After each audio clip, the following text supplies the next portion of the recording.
Oke, nanti kita akan sambung lagi perbincangannya Mas Heri, tapi kita harus ke jurnalis Kompas TV dulu di Pengadilan Negeri Cirebon. Ada Abel Insani yang saat ini sudah bersama salah satu kuasa hukum dari Saka Tatal untuk menggali informasi terbaru dari sana. Silakan Abel.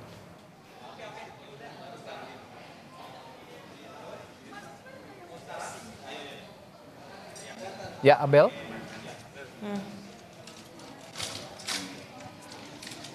Ya saudara, saat ini saya berada di hotel di tempat Saka Tatal dan juga kuasa hukum dari Saka Tatal baru saja tiba di hotel, di mana nanti rencananya akan ke Pengadilan Negeri Cirebon. Ini sekitar 15 hingga 20 menit lagi, di mana nanti agendanya memang akan ada sidang lanjutan terkait dengan PK Saka Tatal yang akan dilanjutkan. Memang ini adalah sidang kelima begitu ya, di mana nanti agendanya akan mendengarkan ahli.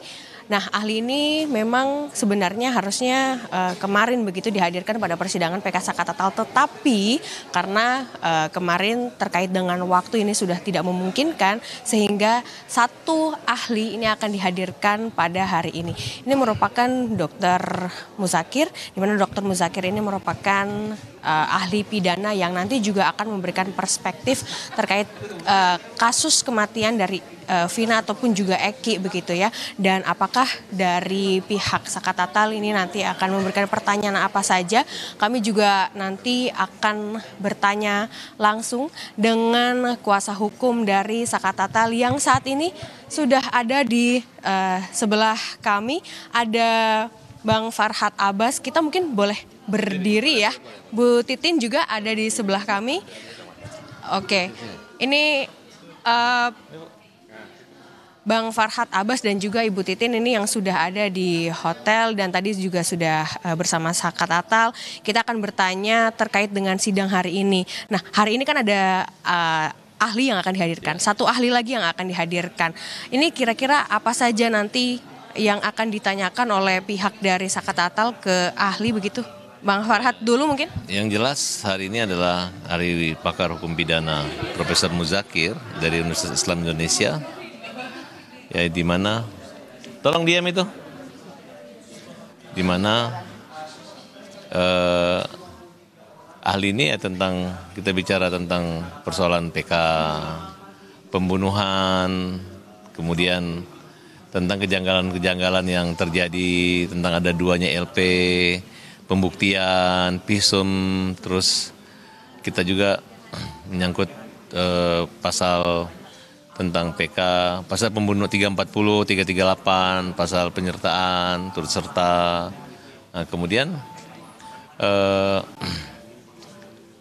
kalau dari kemarin kan juga sudah ada ahli begitu ya, Bang Farhad dan juga Bu Titin. Ini apakah yang mungkin materi yang akan disampaikan atau perspektif baru dari ahli pidana yang akan disampaikan hari ini tuh cukup sama atau seperti apa? Ya tentunya masing-masing ahli ya, ketika kita mendapat tulisan itu diskusi pasti berbeda. Yang jelas penyebab kematian gitu. Kalau Prof. Muzakir nanti akan menyatakan bahwa apa penyebab kematian itu, apakah kecelakaan atau pembunuhan. Dia pasti akan membandingkan dengan beberapa contoh. Ada sebuah kecelakaan yang dimana kematian akibat kecelakaan itu. Contoh kasus Garut, ya, karena terjadi kecelakaan, akhirnya timbul ada kasus pembunuhan korban lainnya kan, kira-kira begitu.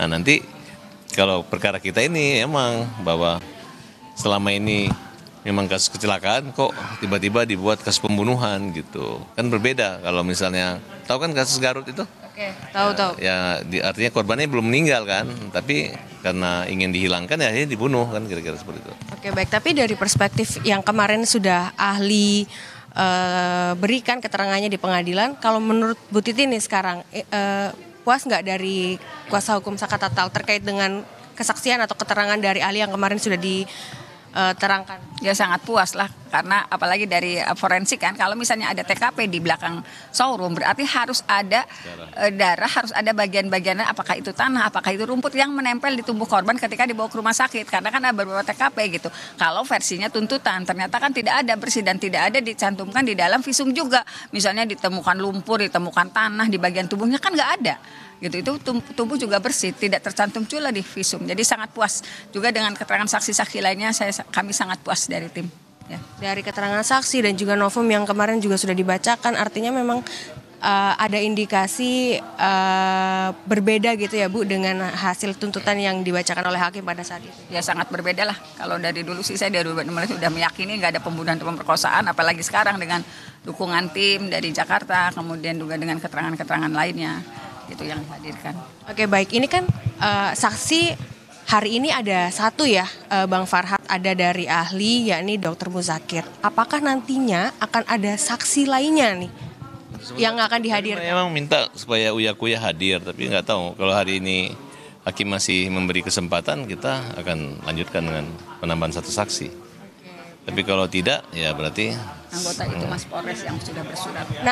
Nah ini aku juga mau tanya, ini terkait dengan kemarin kan Pak Susno juga sempat menyebutkan begitu ya, ada kok dari Polres pindah ke kota gitu. Nah ini apakah dari polisi sudah ada follow up? Karena saya dengar dari pihaknya Sakatatal ini sudah mengirimkan surat undangan begitu untuk Polres agar bisa menjadi saksi di persidangan. Ini bagaimana dari Bang Farhad dulu? Jadi dari Senin Mas saya kirim surat. Jadi peninjauan kembali ini merupakan satu kesempatan minimal klarifikasi untuk mendukung data jaksa ya tentang titik terang persoalan ini. Harusnya polisi-polisi atau ada yang bilang kita fitnah itu hadir, khususnya dari Polsek Talun yang ada olah TKP pada tahun 2016 lalu. Sehingga jangan hanya bilang sudah dihukum apa? Karena korban kita juga sudah dianiaya, tapi katanya saling pukul-pukulan, tidak seperti itu. Ayo kita hadir di sini, dan nanti kita uji gitu. Yang jelas, saya udah bertemu dengan semua lawyer semua ya, mau berdebat. Mereka nggak punya itu bukti saintifik crime investigation itu, dia nggak punya gitu. Kenapa? Karena mereka itu hanya berdasar keterangan-keterangan aja. Si Dede aja ditanya, kamu kenapa yakin pembunuhan? Karena pengakuan Rudiana, pengakuan Aib dengan Dede aja. Jadi dia seorang polisi nggak bilang dari SMS-nya, dari WA-nya ini, dari hasil darah, dari DNA, nggak ngomong kayak gitu. Makanya sangat simpel banget. Makanya saya bilang yang salah siapa? Mereka bilang polisi, jaksa yang salah.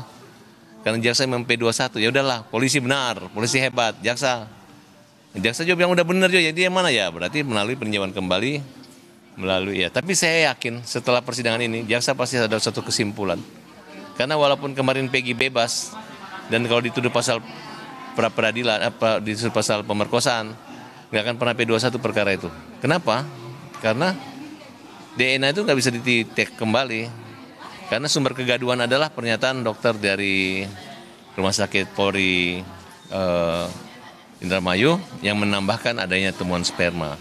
Padahal dari kenyataan saksi pembanding kita, nggak ada sperma yang bisa bertahan 10 hari. Kemarin dari itu dari ahli di luar, kalau di dalam nggak ada, karena sperma itu bentuknya cairan dan dapat didorong dengan cairan, misalnya kencing hilang, misalnya dengan waktu yang lama hilang, misalnya dengan dipencet hilang kalau pada laki-laki, tapi kalau pada perempuan ya kalau dia masuk dia hamil, kalau dia keluar makanya nggak hamil, apalagi pernah ada proses mandi jenazah, kemudian kuburnya udah dimasuk di dalam tanah hampir 10 hari, kemudian pengakuan dari tukang mandi jenazah bahwa diobok-obok sampai dalam. Dari awal tidak ada ciri-ciri pemerkosaan. Kalau ada lawyer yang mengatakan ada darah, ya darah itu pendarahan aktif itu mens. Oke. Oke, baik. Dan ada pembalutnya. Oke, baik. Dalamnya nggak rusak. Oke. Kalau mengatakan turun 30 itu bukan gara-gara. Masa ada orang memperkosa 11 orang digilir. Oke, baik. Oke, siap. Sayang banget nyimpan pembalutnya gitu. Oke, baik. Tapi kita mungkin akan fokus ke sidang hari ini lagi ya. Bagaimana dengan saksi Bu Titin tadi kan sudah disebutkan bahwa dari pihak dari Sakatatal ini sudah mengirimkan undangan agar dari Polres ini datang untuk menjadi saksi. Apakah itu sudah ada tanggapan dari Polres? Saya kirimkan surat itu hari Senin. Saya sendiri yang kirimkan supaya sampai ke tangan yang bersangkutan. Hari Senin saya datang ke Polres Sumber, saya disampaikan 2 surat. Untuk anggota yang ada di sana, saya sampaikan 2 surat ke anggota Polsek Talun, saya suratkan 1 surat ke Kapolres Cirebon Kota. Nah, dari 5 surat itu sampai hari ini tidak pernah ada jawaban.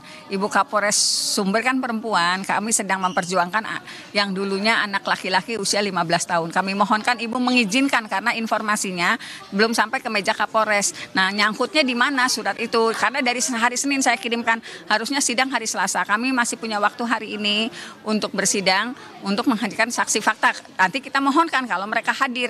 Jamnya jam 10, Bu, masih ada waktu, Bu. Oke, baik. Berarti dari pihak Sakatatal ini sebenarnya mengharapkan sekali untuk Kapolres Sumber ini bisa datang di persidangan. Mengizinkan anggotanya, bukan mengizinkan anggotanya untuk hadir di persidangan. Karena kan saya juga berkirim surat itu kop suratnya kok bukan kop surat saya yang pengacara kampung. Kop suratnya Pak Farhat Abbas. Masa sih gitu, kalau kop suratnya pakai saya mah nggak didengar lah. Baik. Ini artinya sebenarnya begini, dari pihak Bu Titin atau pihak dari kuasa hukum Sakatatal ini sudah mengirim kepada polisi begitu ya untuk hadir dalam persidangan. Anggota yang pada saat itu yang diundang adalah anggota yang pada saat itu melakukan TKP. Ya, yang diundang itu yang melakukan olah TKP, memohonkan untuk hadir di sidang. Kop suratnya barangkali ke Kapolres Cirebon lupa itu kop suratnya Kapolres pakai Farhat Abbas, pakai FA bukan pakai saya. Kalau pakai saya nggak apa-apa, diabaikan lah orang Cirebon. Ini kop suratnya pakai kop surat Farhat Abbas FA, warnanya oranye itu ya Mas ya. Barangkali mana sih kop suratnya gitu. Kop suratnya pakai itu. Jadi kop suratnya pengacara nasional bukan pengacara kampung, diharapkan bisa hadir. Oke, itu adalah satu yang diminta sekali dari kuasa hukum Sakatatal bahwa hari ini polisi dari Polres Sumber ini bisa hadir di persidangan, apalagi anggota yang pada saat itu melakukan olah TKP. Nah, ini tentu saja nanti bisa menjadi penguat begitu ya Bu ya untuk persidangan hari ini. Apakah nanti yang akan diberikan keterangannya oleh polisi yang melakukan olah TKP. Nah, pertanyaan terakhir adalah untuk Bang Farhat, apakah yakin untuk PK ini bisa menang dengan menghadirkan saksi-saksi dan juga ahli yang kemarin sudah berbicara begitu? Justru saya nggak akan takabur mengatakan saya yakin, tapi saya tanya mereka, kalian masih yakin bahwa ini pembunuhan dan pemerkosaan kan? Ya kan? Artinya sih yakin dengan kondisi seperti ini, dengan Dede mencabut, Teguh mencabut, semua mencabut. Widya Mega terus, hadir. Iya, Widya Mega hadir, semua apa masih yakin? Kita ini bukan menarik imparan ngarang-ngarang loh, pembunuh dibilang kecelakaan, justru visum di Sunan Gunung Jati itu adalah kecelakaan. Nah, karena kecelakaan inilah yang kita mengatakan kita menarik lagi pola pikir Pak Hakim. Kenapa dulu saksinya jaksa nggak dihadirkan? Kenapanya sumpah gitu? Ini akhirnya jadi begini gitu. Kemudian mana handphone itu katanya ada perintah untuk mengajak membunuh tanggal 17 Agustus 2016. Transkripsi percakapan mana? Juga ada. Ya, tidak ada. Kemudian tes DNA, kemudian tes sidik jari itu tidak ada, nggak dimiliki mereka. Berarti poin-poin untuk investigasi krim itu nggak ada sama polisi sekali. Bersyukur dengan Peggy dikabulkan pra-peradilannya, jadi jaksa tidak repot-repot untuk memberi petunjuk yang mungkin tidak akan pernah tercapai, yaitu adalah siapa pemilik DNA. Karena sudah 7 orang dihukum pidana seumur hidup gara-gara dituduh memperkosa. Padahal tidak ada kejadian pemerkosaan. Baik, berarti kita akan nantikan saudara bagaimana proses dari sidang PK Sakatatal yang akan dilanjutkan di Pengadilan Negeri Cirebon. Terima kasih Ibu Titin, terima kasih Bang Farhat. Semoga nanti saya juga akan menantikan ya, ini polisi juga sebenarnya harus hadir karena kita bisa mendengarkan bagaimana keterangan dari polisi, apalagi yang mengolah TKP pada saat kematian Eki dan juga Vina pada saat atau malam itu begitu. Karena tentu saja ya dari beberapa pengakuan saksi yang sudah menjabut BAP, lalu juga ia mengatakan bahwa ingin melakukan pengakuan baru terkait dulu diminta atau ada intervensi dari polisi untuk menandatangani BAP yang tidak pernah ia lakukan. Tentu saja ini juga harusnya dari polisi sudah ada untuk bersanding dengan para saksi-saksi ini untuk memberikan pernyataan. Atau tadi yang disebutkan Bu Titin bahwa untuk polisi ini sebaiknya hadir untuk bisa mengklarifikasi ataupun juga memberikan keterangan bahwa memang jika polisi tidak melakukan penganiayaan kepada Saka Tatal ataupun juga 7 terpidana lainnya yang kini masih berada di penjara.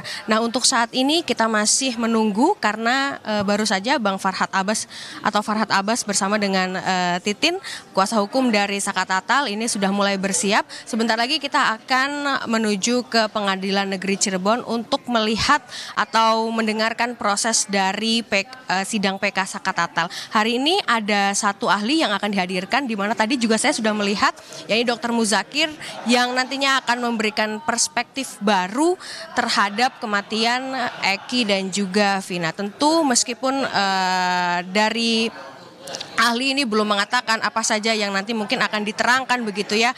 Ia hanya mengatakan nanti apa yang akan ditanyakan oleh pihak jaksa, pihak dari kuasa hukum Saka Tatal dan juga hakim yang ditanyakan kepada dirinya.